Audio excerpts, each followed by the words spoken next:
Innal hamdalillah nahmaduhu wa nasta'inuhu wa nastaghfiruhu wa na'udzu billahi min shururi anfusina wa min sayyiati a'malina.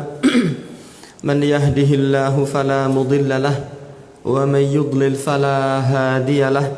Wa asyhadu an la ilaha illallah wahdahu la syarika lah wa asyhadu anna Muhammadan abduhu wa rasuluhu sallallahu alaihi wa ala alihi wa ashabihi wa man tabi'ahum bi ihsanin ila yaumiddin. Bismillah.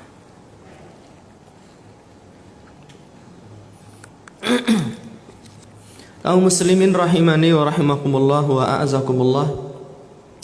Jamaah Masjid Pondok Mutiara di Sidoarjo yang senantiasa dirahmati oleh Allah Subhanahu wa taala. Pagi ini Allah Subhanahu wa taala memperkenankan kita bisa bangun dalam keadaan sehat, dan Allah memberikan kekuatan kepada kita semua untuk melepaskan 3 ikatan syaitan. Nabi mengatakan, tatkala seorang manusia tidur di malam hari, maka setan akan meletakkan 3 ikatan. Jika dia bangun lalu berzikir kepada Allah, lepas 1 ikatan. Alhamdulillahilladzi ahyana ba'dama amatana wa ilaihin nusyur. Kemudian jika dia beranjak untuk berwudu, maka lepaslah 1 ikatan lagi. Ketika dia sholat 2 rakaat, maka lepaslah seluruh ikatan yang diletakkan oleh syaitan pada diri seseorang, sehingga di hari itu ia akan menjadi orang yang rajin dan penuh semangat, tidak malas-malasan. Pagi ini kita mendapatkan keutamaan itu, dan itu merupakan keutamaan yang muqayyadah, anugerah Allah yang khusus, tidak diberikan kepada seluruh hamba-hambanya. Hanya manusia yang dipilih oleh Allah yang mendapatkan anugerah tersebut. Adapun nikmat yang umum berupa rizki, kesehatan, sandang, papan, pangan, anak dan istri, semua makhluk Allah diberi. Termasuk orang-orang kafir, orang-orang fasik, orang-orang zalim diberikan rizki oleh Allah. Tetapi rizki berupa kemampuan untuk bangun, berdoa, berzikir, menunaikan salat, itu hanya diberikan kepada orang-orang yang dipilih oleh Allah Subhanahu wa taala. Ini satu anugerah besar yang selayaknya kita syukuri.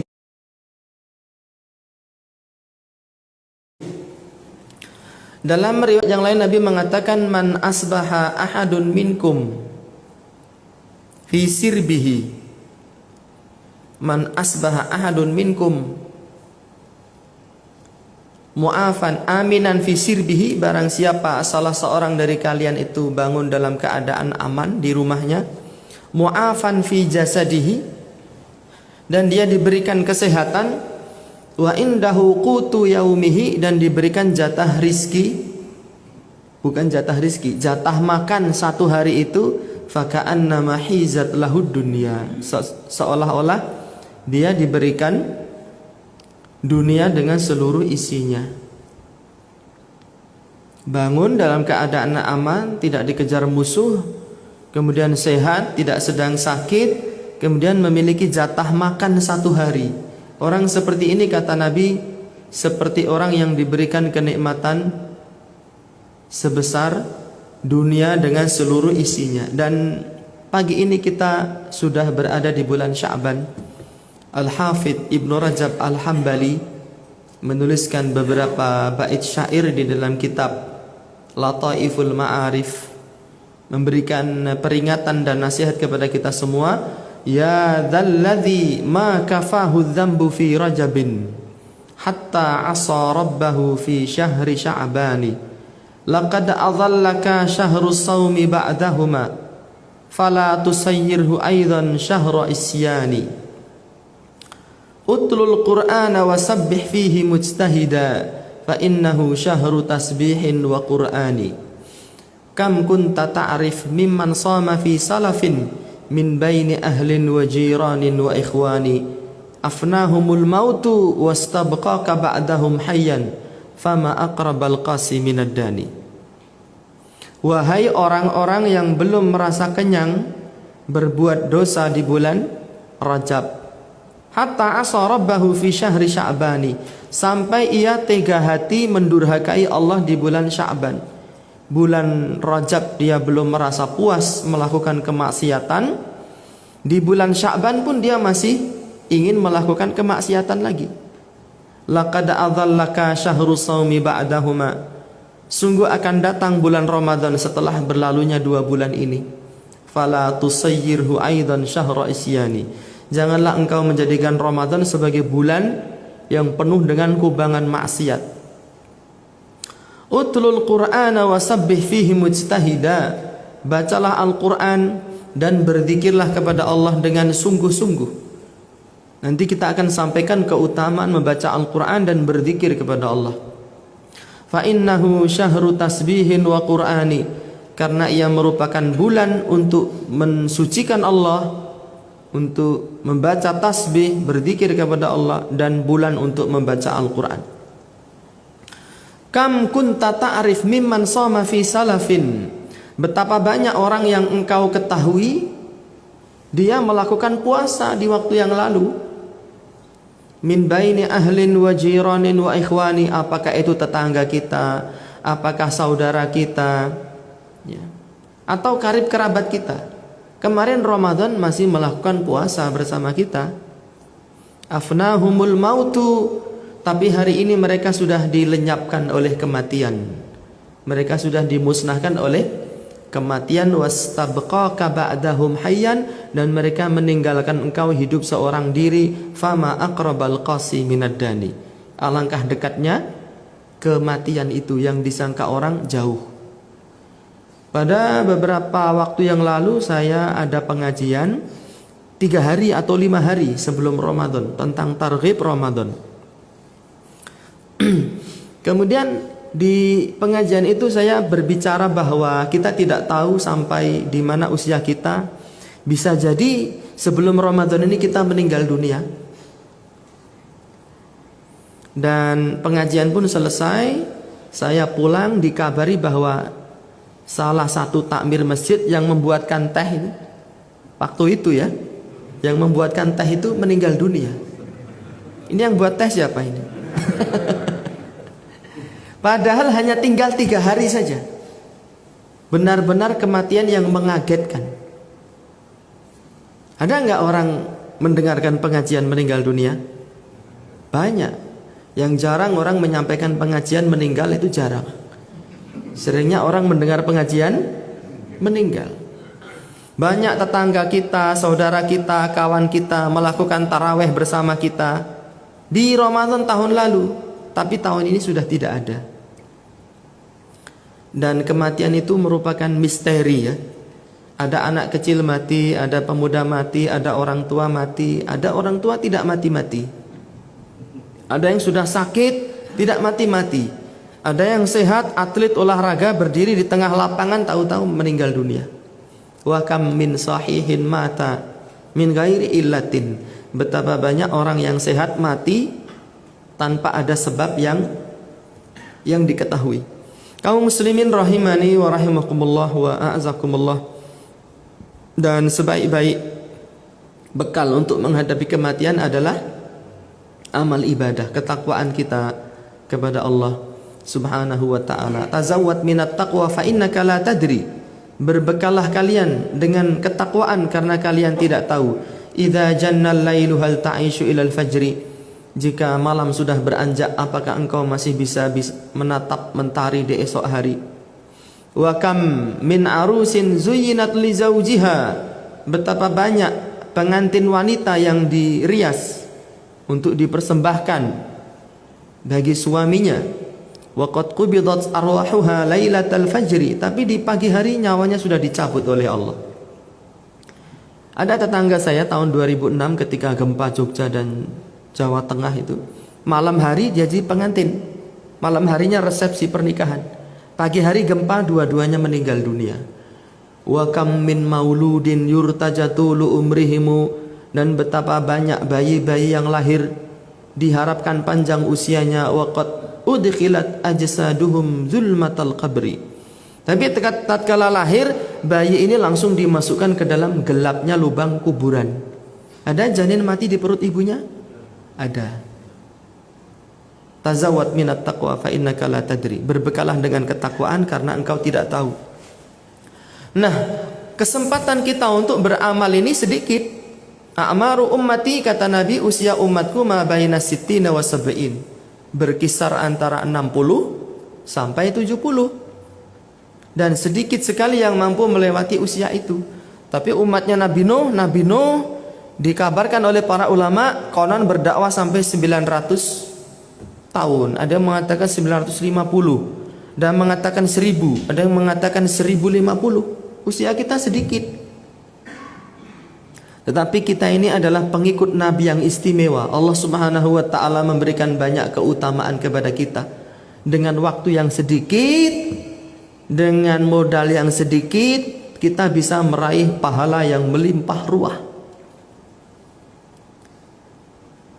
Kathratu turuqil khair, banyak sekali jalan-jalan yang mengantarkan kita kepada kebaikan. Saya sering membacakan satu riwayat ini sebagai satu contoh sederhana, bahwa dengan usia yang sedikit, asal kita mau berilmu dan mau mengamalkan ilmu, Allah memberikan banyak keutamaan. Nabi mengatakan begini, man ghassala wa ightasala yaumal jum'ati, barang siapa mandi di hari Jumat dengan serius, wa bakara wabtakara, dan dia bersegera menuju masjid, wa masya walam yarkab, dan dia berjalan tidak menaiki kendaraan, wa dana minal imam, dan dia duduk dekat dengan imam, wastama'a wa ansata, dan dia memperhatikan khutbah Jumat dengan baik, walam yalghu, dan tidak berbuat kesia-siaan, kana lahu min kulli khutwatin yakhtuha, maka dia diberi pahala untuk setiap langkah yang ia lakukan dari rumah menuju masjid, ajru sanatin qiyamuha wa siyamuha, seperti pahala ibadah 1 tahun, ya sholatnya, ya puasanya. Jadi 1 langkah begini seperti orang beribadah 1 tahun, seperti orang 1 tahun sholat, 1 tahun puasa untuk 1 langkah. Kalau dari rumah menuju masjid itu ada 1000, pulang pergi 2000, 1 kali Jumatan dengan ilmu, dengan amal, dengan keikhlasan, kita seperti orang yang beribadah 2000 tahun lamanya. Syaratnya mandi, dan mandinya ini man ghassala wa ightasala, barang siapa membuat mandi dan mandi, kata Nabi. Barang siapa mandi dan membuat mandi. Maksudnya bagaimana membuat mandi? Apakah memerintahkan orang untuk mandi, atau kita memanggil orang, "Hai, ke sini, mari aku mandikan"? Atau seperti apa? Kata para ulama, sebagiannya mengatakan dia sendiri mandi dan dia membuat istrinya menjadi mandi. Rinciannya seperti apa? Silahkan dipikir sendiri-sendiri. Tetapi pendapat ini, kata sebagian ulama, dia pendapat yang kurang benar. Kenapa? Karena kasihan yang belum punya istri. Dia bisa mandi, tapi dia tidak bisa membuat mandi, membuat orang jadi mandi. Atau dia sudah punya istri, tapi karena dia bertugas berjihad di luar negeri, di luar kota, dia bisa mandi, tapi tidak bisa membuat mandi. Maka makna mandi dan membuat mandi ini lebih tepat dikatakan para ulama adalah melakukan aktivitas mandi yang lebih daripada mandi-mandi biasanya. Kalau biasanya tidak kosokan, Jumat itu kita kosokan. Saya nggak ada sabun, boleh pakai suket misalnya. Yang penting mandinya itu istimewa. Kalau biasanya tidak keramasan, hari Jumat itu keramasan. Bahkan sebagian ulama mengatakan wajib mandi di hari Jumat. Maksudnya mandi menjelang akan sholat Jumat, bukan habis subuh mandi nanti habis Jumatan, enggak. Mandi istimewa, bersegera menuju masjid, berjalan kaki, tidak menaiki kendaraan, itu syaratnya. Duduk dekat dengan imam. Mendengarkan, tidak tidur. Karena banyak orang ketika Jumatan dia malah tidur. Ketika imamnya baru selesai khutbah pertama, dia berdiri mau sholat. Temannya tidak ada yang berdiri, ditarik temannya suruh duduk lagi. Karena dia kehilangan apa? Kesadaran. Dan pendapat yang saya yakini benar, wallahu taala alam, bahwa tidur itu membatalkan apa? Membatalkan wudu. Di dalam kitab Mausu'ah Fiqhiyah Muyassarah dinukilkan satu kisah, ada ulama berpendapat tidur tidak membatalkan wudu. Ulama ini namanya saya lupa. Lalu dia sholat Jumat, ada lelaki di sampingnya ini tidur ngorok, dan dia menoleh, oh nggak apa-apa karena wudunya tidak batal, karena tidur tidak membatalkan wudu. Lalu lelaki ini buang angin dengan suara keras, yang tidur ini. Ketika jamaah berdiri untuk melaksanakan sholat Jumat, ulama ini berkata kepada lelaki tadi, kum fatawaddo, berdirilah engkau dan berwudulah. Kata lelaki tadi, kenapa saya harus berwudu? Laqad kharajat min karrih, karena engkau telah buang angin. Kata lelaki tadi, tidak kok, saya tidak buang angin. Kata ulama tadi, wallahi laqad kharajat min karrih, demi Allah engkau sudah buang angin dengan suara keras dan aku mendengarnya. Kata lelaki tadi, bal minka kharajat, bahkan kamu yang buang angin. Kamu jangan asal nuduh saya nggak buang angin kok, nuduh-nuduh orang. Kemudian semenjak kejadian itu, ulama tadi meralat pendapatnya. Yang pertama mengatakan tidur tidak buang angin. Setelah dia melihat kejadian itu, dia berpendapat bahwa tidur itu membatalkan wudu. Afwan, saya mengulangi ya. Pertama dia mengatakan tidur tidak membatalkan wudu. Setelah melihat kejadian itu, dia meralat pendapatnya. Sejak itu dia berpendapat bahwa tidur itu membatalkan wudu, karena orang tidur itu hilang kesadarannya. Hatta buang angin pun dia nggak tahu dan tidak terasa.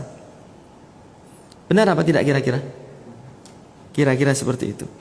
Nah, kalau dengan sedikit usia, dengan sedikit waktu kita bisa meraih pahala yang besar, demikian pula di bulan Sya'ban.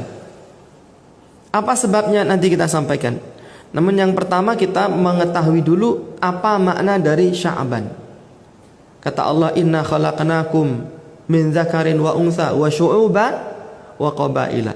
Sesungguhnya kami menciptakan kalian laki dan wanita, berbangsa-bangsa dan bersuku-suku. Jadi kata Sya'ban itu, atau kata bahasa Arab sya'aba, itu biasanya mengandung makna berpencar-pencar. Makanya syu'ub, bangsa-bangsa itu disebut dengan bangsa karena mereka berpencar-pencar. Ada bangsa Indonesia, ada bangsa Ukraina, ada bangsa Rusia. Lokasinya juga berpencar-pencar. Maka bulan Sya'ban ini disebut dengan Sya'ban, konon katanya menurut sebagian ulama, di waktu Sya'ban ini bangsa Arab di zaman dulu mereka berpencar ke berbagai penjuru arah untuk mencari air. Karena di waktu Sya'ban ini sudah mulai masuk musim kemarau di sana ya. Kemudian Ramadan konon katanya dari kata romdo, yaitu batu-batuan itu saking panasnya sehingga seolah-olah berkilauan. Itu makna apa? Bulan Sya'ban, karena bangsa Arab biasa berpencar di bulan tersebut untuk mencari air. Dia adalah bulan keberapa di penanggalan Hijriah, bulan Sya'ban ini? Bulan ke-8 kalau saya tidak salah. Muharram, Safar, Rabiul Awal, Rabiul Akhir, Jumadal Ula, Jumadal Tsaniyah, terus Rajab, Sya'ban, Ramadan, Dzulqa'dah, Dzulhijjah. Nek cara Jawa Suro, Sapar, Mulut, Ba'da Mulut, Madil Awal, Madil Akhir, Rejab, Ruwah, Poso, Sawal, Dzulqa'dah besar. Jadi Dzulqa'dah itu bacanya Dzulqa'dah. Kata kakek moyang kita ya. Dan penanggalan Jawa ini cocok karena dia terambil dari penanggalan Hijriyah. Kita ada di permulaan bulan Sya'ban. Apa kata Nabi? Bulan Sya'ban ini adalah bulan yang penuh dengan keberkahan. Disebutkan dalam satu riwayat dari Usamah bin Zaid radhiyallahu taala anhu maqala, dia mengatakan, qultu ya Rasulullah lam araka tasumu syahran minasyuhur ma tasumu min Sya'ban. Wahai Rasul, aku tidak pernah melihat engkau rajin berpuasa sebagaimana puasanya engkau di bulan Sya'ban. Qala sallallahu alaihi wasallam, beliau menjawab, dzalika syahrun yaghfulun nasu anhu baina Rajabin wa Ramadhan. Dia adalah satu bulan di mana manusia banyak melalaikannya. Ada di antara Sya'ban dengan Ramadan. Wa huwa syahrun turfa'u fihil a'mal. Dan dia adalah bulan di mana amal-amal soleh diangkat ila rabbil alamin, kepada Allah subhanahu wa ta'ala. Fa uhibbu an yurfa'a amali wa ana sha'im. Dan aku menginginkan tatkala amalku disetorkan kepada Allah dalam keadaan aku sedang berpuasa. Jadi bulan Sya'ban ini adalah bulan di mana manusia banyak melakukan kelalaian. Di samping mengetahui keutamaan satu amal tertentu yang ada pahala besarnya, di antara indikasi amalan itu pahalanya banyak adalah satu amalan yang dilakukan di waktu-waktu manusia lalai. Ketika manusia yang lain lalai, kita tidak lalai, maka amalan yang dilakukan di waktu tersebut akan bernilai sangat besar di hadapan Allah subhanahu wa ta'ala. Kapan manusia lalai? Sepertiga malam terakhir. Banyak manusia lalai. Di waktu subuh banyak manusia lalai. Di bulan Ramadan banyak manusia lalai. Dan banyak manusia lalai waktu antara maghrib dengan isya. Biasanya ngapain orang-orang itu antara maghrib dengan isya? Habis pulang sholat maghrib ngapain di rumah? Nggak jelas, tidak ada kebaikan. Nonton TV, buka HP, baca berita, ngobrol gitu. Nah, ketika orang-orang lalai kita melakukan banyak kebaikan di situ, maka itu menjadi sebab Allah Subhanahu wa taala akan melipat gandakan pahala bagi kita. Maka Nabi Shallallahu alaihi wasallam sangat rajin sekali berpuasa di bulan Sya'ban. Dan tidak ada bulan lain yang mengalahkan semangat Nabi melakukan puasa sunnah di bulan Sya'ban itu. Satu riwayat menyebutkan Nabi berpuasa di bulan Sya'ban. Riwayat yang lain mengatakan Nabi tidak pernah berpuasa sebulan penuh kecuali di bulan Ramadan. Para ulama kita berbeda pendapat di dalam menggabungkan dua riwayat ini. Sebagian mengatakan yang Nabi lakukan adalah berpuasa di mayoritas hari-hari bulan Sya'ban. Syekh Muhammad Ali Adam Al-Ethiopi mengatakan Nabi itu pernah melakukan puasa sebulan penuh di bulan Sya'ban, namun bulan Sya'ban berikutnya tidak. Bulan Sya'ban berikutnya puasa mayoritas, bulan Sya'ban berikutnya berpuasa penuh. Itu salah satu metode pengkomparasian dalil yang dilakukan oleh Syekh Muhammad Ali Adam Al-Ethiopi rahimahullahu ta'ala. Kaum muslimin rahimani wa rahimakumullah wa a'azakumullah yang senantiasa dirahmati oleh Allah subhanahu wa ta'ala. Syekh Muhammad Saleh Al-Munajjid tatkala menjelaskan makna hadis ya Nabi mengatakan banyak manusia lalai di bulan Sya'ban, beliau mengatakan fihi isyaratun latifah. Di dalam hadis ini terdapat isyarat yang lembut. Ila annahu yambaghi imaratu awqati ghaflatin nasi bitta'ah. Selayaknya untuk memakmurkan waktu-waktu di mana manusia banyak lalai di waktu tersebut. memakmurkan waktu-waktu tersebut dengan ketaatan. Ketika Nabi mengatakan bulan Sya'ban banyak dilalaikan oleh orang, maka ketika itu pula kita dianjurkan untuk memakmurkan bulan Sya'ban dengan melakukan berbagai macam ketaatan. Di antaranya apa tadi? Berpuasa. Nabi mengatakan man shoma yauman fi sabilillah ba'adallahu wajhahu 'anil nari sab'ina kharifa. Barang siapa berpuasa di jalan Allah satu hari saja, maka Allah akan menjauhkan wajah dia dari neraka sejauh 70 tahun perjalanan.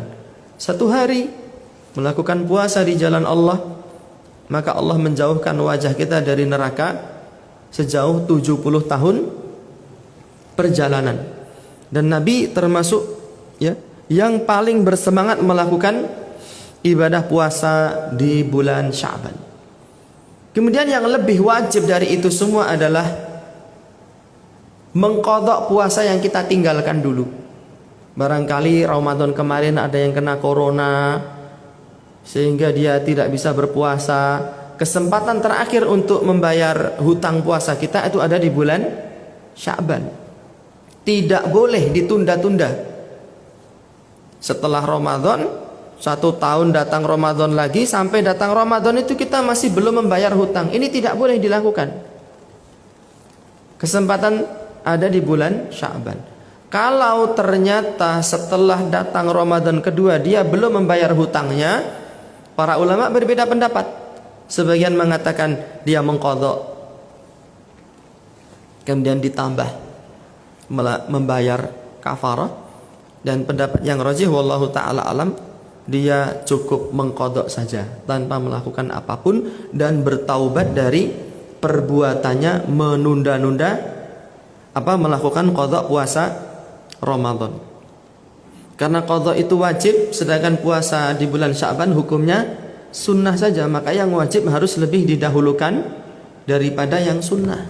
Kalau tidak, puasanya hutangnya belum dia bayar, dia melakukan puasa sunnah di bulan Sya'ban, kata simbah-simbah kita seperti orang golek uceng kelangan delek. Uceng itu adalah sumbu, delek itu adalah botol yang diisi minyak lalu disumet jadi apa namanya? Ublik kalau orang sini sebutnya. Lentera itu kan ada sumbunya, ada botol kacanya. Dia mencari sumbunya tapi kehilangan botolnya. Atau uceng itu ikan kecil, delek itu ikan yang besar. Seperti yang dialami oleh Juraid di dalam Sahih Bukhari. Pemuda yang ahli ibadah tetapi dia tidak berilmu, tatkala melakukan sholat sunnah dipanggil ibunya, dia diam saja. Faqala fi nafsihi ummi aw salati. Dia berkata di dalam hati, ibuku atau sholatku, mana yang harus aku pilih? Dia masih bingung. Dipanggil 3 kali tetap diam saja. Kemudian ibunya murka dan mengatakan, la amatakallahu ya Juraid hatta tanzura ila wajhil mumisat. Wahai Juraid, semoga Allah tidak mencabut nyawamu sampai engkau dipermalukan oleh wanita yang nakal. Kelak Juraid ini dipermalukan oleh seorang wanita pelacur, sehingga musolanya dirobohkan dan dia ditangkap, dipermalukan di hadapan khalayak karena doa ibunya tersebut. Padahal sholat sunnah hukumnya sunnah, adapun menjawab panggilan ibu itu hukumnya wajib. Yang wajib harus lebih didahulukan. Menjawab salam wajib apa sunnah? Wajib. Kalau kita sholat sunnah, ada orang ngucap salam, gimana sikap kita? Assalamualaikum Pak D, kita sedang sholat sunnah. Gimana sikap kita? Membatalkan sholat? Tidak. Kita menjawab dengan isyarat. Bisa dengan nunduk atau mengangkat tangan ini. Tapi kalau ibu memanggil dari luar rumah, kalau kita ngasih isyarat ibu nggak bisa dengar, ibu tidak bisa melihat, maka kita membatalkan sholat untuk menyambut panggilan orang tua kita, kan begitu. Kecuali kita ada di dalam rumah lagi sholat wajib misalnya, istri antum sholat di rumah sholat wajib, Antum mengetuk pintu, assalamualaikum. Apa yang dilakukan? Pintunya dikunci itu. Istrinya sedang sholat wajib. Apa yang dilakukan? Dia mengeraskan bacaan takbirnya agar suaminya di luar rumah mendengar dan menunggu sebentar. Kata Syekh Shalih Munajjid lagi, wa anna dzalika mimma yuhibbuhu Allahu wa yardahu. Memakmurkan waktu-waktu yang dilalaikan manusia dengan ketaatan itu sesuatu yang sangat dicintai dan diridhai oleh Allah. Walihada kana ba'du salafi yastahibbuna tatawwu'a bainal maghribi wal isya. Maka dari itu para ulama salaf itu suka sekali melakukan amal sunnah antara maghrib dengan isya. Karena banyak orang antara maghrib isya ngobrol. Para ulama biasanya antara maghrib dan isya digunakan untuk melakukan amal-amal sunnah, apakah baca Quran, nunggu datangnya waktu isya di masjid sembari berzikir, seperti itu. Demikian pula kita berada di bulan Sya'ban, hendaknya memperbanyak amalan-amalan sunnah, puasa sunnah, membaca Al-Quran. Dan di dalam kitab Lataiful Ma'arif, Al-Hafidh Ibnu Rajab Al-Hambali mengatakan, para ulama salaf itu 6 bulan setelah Ramadan mereka berdoa agar amalan di bulan Ramadan diterima oleh Allah. 6 bulan berikutnya sebelum Ramadan yang kedua, mereka akan mulai pemanasan, melakukan banyak amal-amal sunnah agar nanti di bulan Ramadan berikutnya menjadi lebih maksimal lagi. Kaum muslimin rahimani wa rahimakumullah wa a'azakumullah yang senantiasa dirahmati oleh Allah, dan amal sunnah yang kita lakukan di bulan Sya'ban ini lebih baik disembunyikan, karena amal sunnah itu lebih utama untuk disembunyikan. Disebutkan dalam satu riwayat, Nabi Isa ibnu Maryam alaihi salam mengatakan, idza shama ahadukum falyamussa syafataihi wa lihiyatahu bizait li'alla yadhunna ghairuhu annahu shaimun.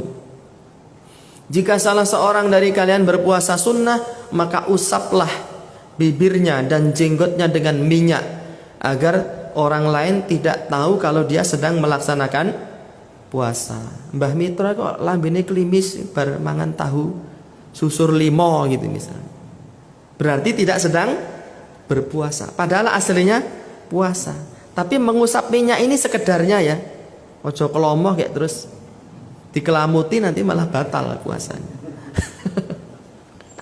Kemudian masih di kitab yang sama, Al-Hafidh Ibnu Rajab menyebutkan, wa kana ahadus salafi, adalah salah seorang ulama salaf, yasumu, melakukan puasa sunnah, arba'ina sanatan, 40 tahun.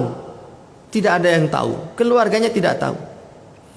Wa kana idza arada an yadhhaba ila suq yahmilu ma'ahu raghifain.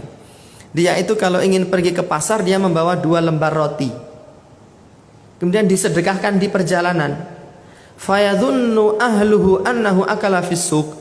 Keluarganya menyangka dia sarapan di pasar. Wa yadhunnu ahlus suqi annahu akala fil bait. Dan penduduk pasar menyangka lelaki ini sudah sarapan di rumah. 40 tahun puasa sunnah, anak istrinya tidak tahu. Itu para ulama kita seperti itu. Kalau kita puasa Senin Kemis sekali, orang satu RW tahu semua. Alhamdulillah buka puasa hari ini seger, semoga bisa istiqomah. Di-share di grup RW-nya. Jadi orang satu RW tahu, oh si fulan puasa Senin. Kalau Senin Senin, kalau Kemis dia puasa Kemis. Berbeda ya kehidupan ulama salaf dengan kita. Dan sebenarnya membandingkan keutamaan ulama salaf dengan diri kita itu adalah perbandingan yang timpang. Alam tara anna sayfa yanqusu qadruhu idza qila anna sayfa amdha minal asa. Tidakkah kalian melihat bahwa pedang itu akan berkurang kewibawaannya, keutamaannya, tatkala dikatakan pedang ini lebih tajam daripada kayu? Kamu punya pedang? Punya. Pedangmu saya boleh pinjam? Boleh. Pedangmu lebih tajam daripada kayu. Itu sedang memuji apa menghina? Menghina. Kamu lebih tampan daripada kera. Menghina apa memuji itu? Loh, memang benar, saya memang lebih tampan dari kera. Saya merasa terpuji. Apa ada yang ngomong itu? Enggak ada. Demikian pula membandingkan amal kita dengan amal salaf itu satu hal yang tidak baik. Tetapi kita menyebutkan amal-amal para ulama itu agar memotivasi kita. Bukan untuk menyamai tidak akan mungkin bisa. Tapi seenggaknya menyerupai. In lam takunu mithlahum fatashabbahu innat tashabbuha bil kirami falahu. Jika kalian tidak bisa menyamai mereka, hendaknya minimal menyerupai, meniru-niru, karena meniru orang yang mulia itu adalah sebuah kemenangan. Kaum muslimin rahimani wa rahimakumullah wa a'azakumullah. Kemudian tatkala Ramadan itu hendaknya kita punya target. Bacaan Al-Qur'an, target salat qobliyah ba'diyah, target salat witir, itu punya target. Orang yang punya target saja masih meleset, nggak bisa mencapai target, apalagi yang mendatangi bulan Ramadan dengan asal-asalan, ngasal. Temannya puasa ikut puasa, temannya ini ikut ini, nggak ada target sama sekali. Ini keliru. Harus ada target. Nah, ketika kita ada target itu harus realistis, ada upaya untuk mewujudkan target itu. Saya target selama bulan Ramadan khatam 3 kali baca Quran misalnya. Maka kita harus realistis. Orang mengabang-abang lambe. Tahu abang-abang lambe? Hanya sekedar pemerah bibir. Targetnya setinggi langit, tapi nggak realistis. Dan di antara bentuk upaya untuk mewujudkan target itu, kita melakukan pembiasaan diri di bulan Sya'ban. Punya target khatam 3 kali di bulan Ramadan, tapi di bulan Sya'ban tidak 1 juz pun dia baca. Itu sulit, bisa dibilang mustahil. Kaya cecak nguntal cagak. Tahu cecak? Dia bisa menelan tiang masjid? Tidak mungkin. Cecak nguntal cagak. Cebol nggayuh wulan. Seorang yang cebol ingin menggapai bulan. Wuto ngitung lintang. Seorang buta ingin menghitung bintang-bintang di langit. Ngarep-arep imblesi kapal gabus. Mengharapkan kapal dari gabus itu tenggelam. Kemampu lewat ireng, mengharapkan batu hitam itu bisa mengambang di atas air. Tangeh kalakone cepet wurunge. Mustahil bin tidak mungkin. Jadi kalau kita ada target, kita mulai dari sekarang membaca Al-Quran itu. Kata para ulama salaf, syahrul Sya'ban syahrul qurra. Bulan Sya'ban itu adalah bulan untuk membaca Al-Quran. Bulannya para ahli Al-Quran. Para ulama itu kalau sudah biasanya dia sibuk dengan kitab tafsir, kitab fikih, kitab hadis. Tapi kalau sudah bulan Sya'ban, semua kitab ditutup. Lalu dia memfokuskan diri membaca Al-Quran. Kalau kita bisa khatam sekali di bulan Sya'ban, ya minimalnya nanti Ramadan sekali. Atau 2 kali atau 3 kali. Lah kalau Sya'ban babar belas tidak membaca Al-Quran, lalu kita ingin khatam 60 kali seperti Imam Syafi'i, itu ngetebus kerincing itu. Teori tok. Ya. Tong kosong nyaring bunyinya. Jadi ada perbedaan besar antara niat dengan sekedar ingin. Niat itu keinginan yang kuat tapi diiringi dengan upaya dan usaha. Itu niat. Aku niat ingin nikah tapi nggak ada usaha. Lah kenapa enggak nyari istri? Aku nek wayahe teko ra ya teko dhewe. Saya niat punya anak. Kenapa tidak menikah? Nek wayahe duwe anak ra ya ndek anak dhewe. Dari mana? Kalau kita tidak melakukan upaya. Ada tawakal, ada tawakal. Tawakkala ya tawakkalu, ada tawakala ya tawakalu. Tawakkala disertai upaya, kalau tawakala itu cuma diem. Menunggu datangnya cita-cita tanpa ada upaya yang dilakukan. Kaum muslimin rahimani wa rahimakumullah wa a'azakumullah yang senantiasa dirahmati oleh Allah Ta'ala. Dan di antara hal yang bisa menguatkan kita, menumbuhkan keinginan untuk beramal di bulan Sya'ban dengan membaca semangat para ulama. Kemudian yang kedua, berdoa kepada Allah Subhanahu wa Ta'ala. Allahumma a'inni ala dzikrika wa syukrika wa husni ibadatika. Allahumma ya Allah a'inni, tolonglah aku ala dzikrika, untuk berzikir kepada Engkau, wa syukrika, dan bersyukur kepada Engkau, wa husni ibadatika, dan agar aku bisa melakukan ibadah dengan baik kepada Engkau. Dibaca setiap hari. Seringkali kita berdoa tapi yang diminta harta, dunia, tahta, wanita, dan kuota. Tetapi jarang kita meminta kekuatan untuk bisa beramal kepada Allah, kebaikan akhirat. Kita tidak baca itu. Kita baca itu, luangkan waktu, mengangkat tangan seperti ini. Mengangkat tangan caranya seperti ini. Kata Syekh Abdul Razak di dalam Fiqhul Ada'iyati wal Adhkar. Kata Ibnu Taimiyah dalam Majmu' Fatawa. Kata Syekh Bakar Abu Zaid dalam kitab Tashihud Du'a. Du'aul Mas'alah itu seperti ini. Menggabungkan dua tangan diangkat sejajar pundak atau sejajar telinga. Perut telapak tangan menghadap ke langit. Atau punggung telapak tangan menghadap ke kiblat. Ini sejajar pundak atau sejajar telinga. Namanya du'aul mas'alah. Kita angkat tangan karena mengangkat tangan ketika berdoa menjadi salah satu sebab Allah mengabulkan doa-doa kita. Agar kita diberikan kenikmatan membaca Al-Quran, diberikan kenyamanan berzikir kepada Allah. Ya, Nabi mengatakan, li'an aqula subhanallah walhamdulillah la ilaha illallah Allahu Akbar. 4 kalimat ini, 4 kata ini, ahabbu ilayya mimma tala'at alaihi syamsu. Itu lebih aku cintai, lebih besar pahalanya daripada dunia dengan seluruh isinya, daripada semua hal yang disinari oleh matahari. Berzikir kepada Allah di waktu sahur, di waktu berbuka, di waktu subuh. Kemudian zikir pagi petang, agar Ramadan kita bersemi.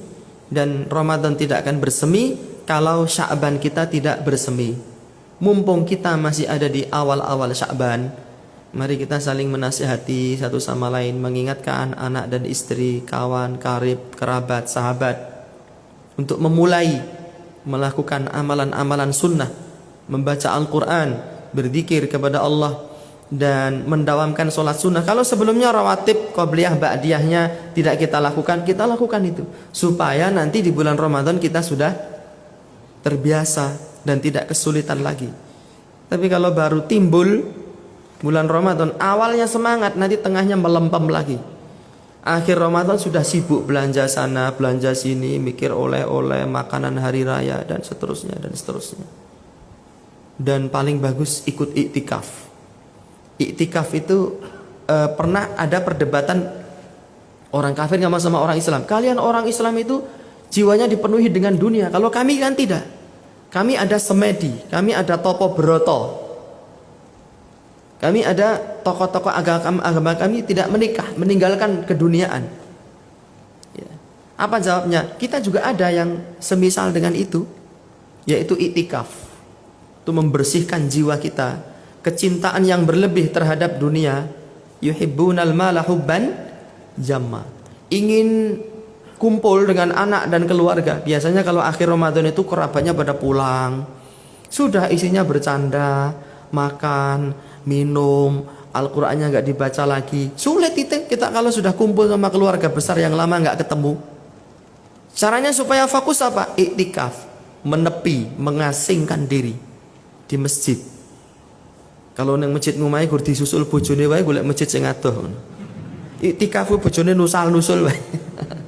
Atau istrinya sekalian diajak iktikaf, dibuatkan tenda khusus. Dan Nabi SAW tidak pernah meninggalkan iktikaf. Iktikaf itu hukumnya sunnah yang ditekankan, tapi Nabi tidak pernah meninggalkan iktikaf. Justru akhir-akhir Ramadan, waktu yang paling bagus. Di akhir-akhir itu malah banyak manusia semakin lalai, membelikan baju anaknya, berbelanja kebutuhan lebaran, kumpul dengan saudara yang pulang kampung, ngobrol sana, ngobrol sini, reuni sana, reuni sini. Akhirnya Ramadannya momrot gak karu-karuan.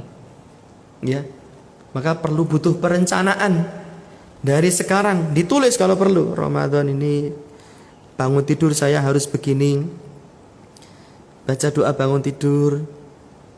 Terus apa lagi? Berwudu, sholat fajar, sholat subuh, baca Quran. Target sehari berapa? Kalau sehari 5 juz, Harus konsisten loh. Jangan main rapel-rapelan mas. Di dalam kitab Talbis Iblis, Imam Ibnul Jauzi itu mengatakan, ya kalau seseorang itu main rapel, wah saya targetnya sehari 5 juz, tapi hari ini sedang repot. Sehari ini saya 3 juz, besok itu seharusnya 5 kan, ditambah 2 juz yang belum kebaca, berarti besok saya harus membaca 7 juz. Ini orang seperti ini sudah masuk perangkap setan. Rapel pertama gagal, 7 juznya nggak tercapai ya. Hari ini saya dapat 4 juz, kalau begitu hari berikutnya saya harus dapat 8 juz. Tambah molor, targetnya 8 juz, utangnya jadi 9 juz. Pas di hari 29 tuh utangnya 35 juz. Malah bangkrut ya. Jadi jangan main rapel-rapelan, harus disiplin. Kalau target kita 3 juz, ya 3 juz jangan pernah ditinggalkan dalam satu hari itu, di bulan Ramadan itu. Kalau kita rapel-rapelan, ingat kita sudah masuk ke dalam perangkapnya setan, sudah masuk ke dalam talbis iblis. Dan kalau sudah masuk perangkap itu sulit untuk icul, Pak. Karena pepatah mengatakan mencegah lebih baik daripada mengobati. Bahasa kerennya apa? Mensana in corpore sano. Di dalam tubuh yang sehat ada jiwa yang sehat. Jiwa yang sehat tidak suka merapel dan menghutang apa yang sudah dia janjikan, apa yang sudah dia niatkan. Itu saja teman-teman sekalian yang bisa kita sampaikan di pagi hari ini. Sepenggal catatan di bulan Sya'ban, semoga menjadi peringatan baik bagi kita, menjadi motivasi untuk kita semua agar tergugah untuk beramal di bulan Sya'ban dengan tujuan Ramadan kita nanti bisa bersemi.